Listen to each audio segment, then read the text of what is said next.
Nous allons étudier les théories en faveur du libre-échange. Nous verrons d'abord les théories classiques, la théorie des avantages absolus par Smith, la théorie des avantages comparatifs de Ricardo, puis nous étudierons les théories contemporaines avec la théorie appelée HOS, puis la théorie du cycle du produit de Vernon, et enfin la théorie du commerce intrabranche de Krugman.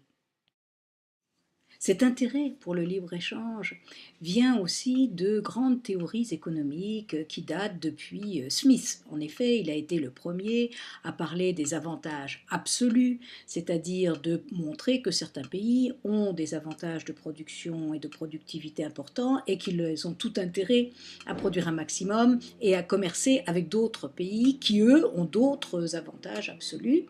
Et donc, ainsi, chacun choisirait son avantage absolu, c'est-à-dire là où il est le meilleur. Le problème est le suivant, c'est-à-dire tout le monde n'est pas meilleur quelque part. Donc, certains pourraient n'avoir aucun avantage absolu.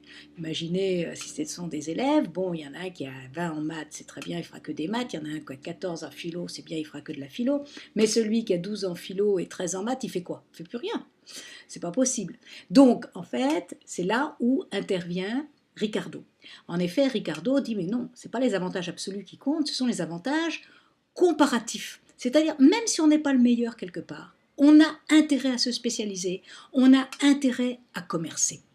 Voyons ce que sont les avantages comparatifs. En prenant deux pays, l'Angleterre et le Portugal. Il va regarder dans chacun de ces deux pays quelle est la productivité horaire pour produire du vin et pour produire des draps. Il remarque que l'Angleterre a besoin de 120 heures pour produire X bouteilles de vin, alors que le Portugal n'en a besoin que 80. Quant au niveau des draps, l'Angleterre a besoin de 100 heures pour produire X longueur, alors que le Portugal n'a besoin que de 90 heures. Donc, si on s'arrêtait aux avantages absolus, eh bien, le Portugal produirait tout, puisqu'il est meilleur partout, et l'Angleterre ne produirait rien, parce qu'elle est mauvaise partout. Or, il est bien évident que ce n'est pas la solution idéale. La solution idéale, c'est qu'il y ait un échange entre l'Angleterre et le Portugal. Donc, quelle pourrait être la spécialisation? Eh bien, le Portugal doit se spécialiser là où il est réellement le meilleur. Or, où est-il réellement le meilleur? Eh bien, au niveau du vin. Parce qu'il a besoin de 80 heures pour faire X bouteilles, alors que l'Angleterre en a besoin de 120. Donc, il est évident que là, il est largement supérieur, il y a 40 heures de différence. Donc, le Portugal va se spécialiser dans le vin. Quant à l'Angleterre, bien l'Angleterre, au niveau des draps, certes elle est moins productive que le Portugal, mais il n'y a que 10 heures de différence. Donc mieux vaut qu'elle se spécialise dans les draps où elle est certes un petit peu moins bonne, mais seulement un petit peu moins bonne. Donc, qu'est-ce qui se passera? Eh bien l'Angleterre va acheter le vin au Portugal, elle le paiera l'équivalent de 80 heures de travail au lieu de 120, donc pour elle c'est très intéressant.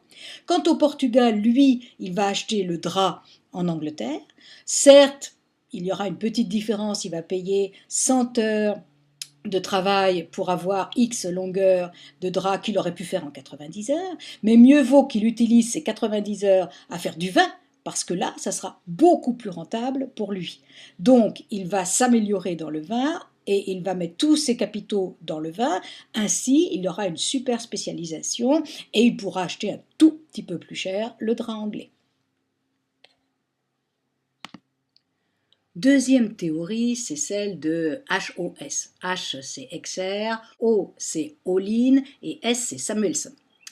En fait, ces économistes contemporains ont pensé que, certes, il y avait les avantages comparatifs qui jouaient, mais que ces avantages comparatifs reposaient sur quelque chose qui pouvait très bien être les facteurs de production. C'est-à-dire que dans certains pays, certains facteurs de production étaient moins chers que dans d'autres pays. Par exemple, il y a des pays qui ont une main-d'œuvre qui est extrêmement bon marché. Bon, il est préférable dans ces cas-là d'implanter des entreprises qui utilisent de la main-d'œuvre. Dans d'autres pays, sur les capitaux qui sont faciles à emprunter. Dans ce cas-là, mieux vaut y mettre des entreprises qui ont besoin d'énormément de capitaux, ça veut dire beaucoup d'investissements, de machines, etc. Donc, d'autres pays, ben, c'est les matières premières qu'ils possèdent.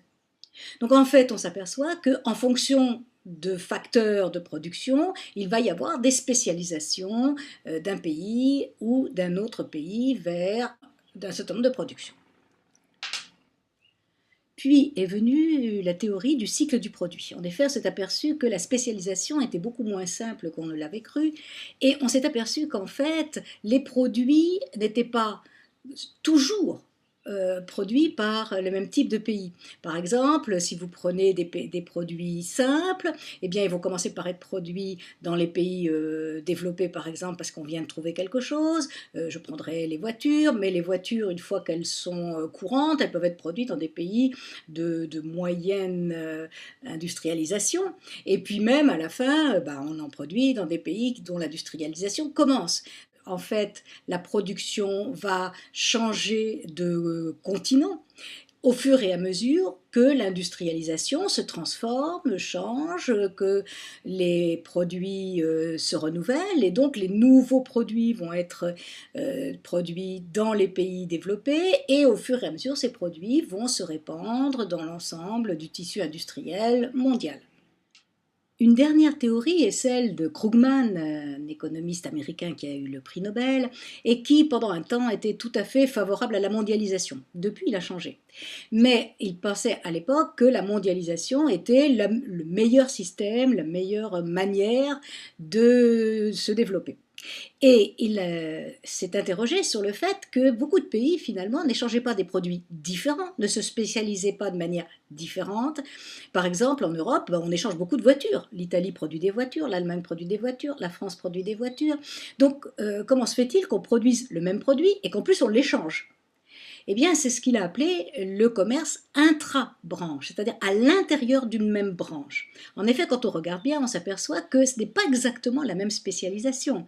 En France, ce sont plutôt des voitures courantes. En Allemagne, c'est la Mercedes, l'Audi, etc., qui sont des voitures plus luxueuses. Donc, il y a une spécialisation, et cette spécialisation, pensait-il, est très très bonne, parce que c'est une spécialisation fine, et donc ça va permettre pour le consommateur d'avoir des produits extrêmement diversifiés, et donc de pouvoir encore mieux choisir qu'auparavant. Donc ce commerce peut aussi être un commerce intra-branche. Dans la prochaine vidéo, nous verrons les tentations protectionnistes, leurs causes et les moyens qui pourraient être utilisés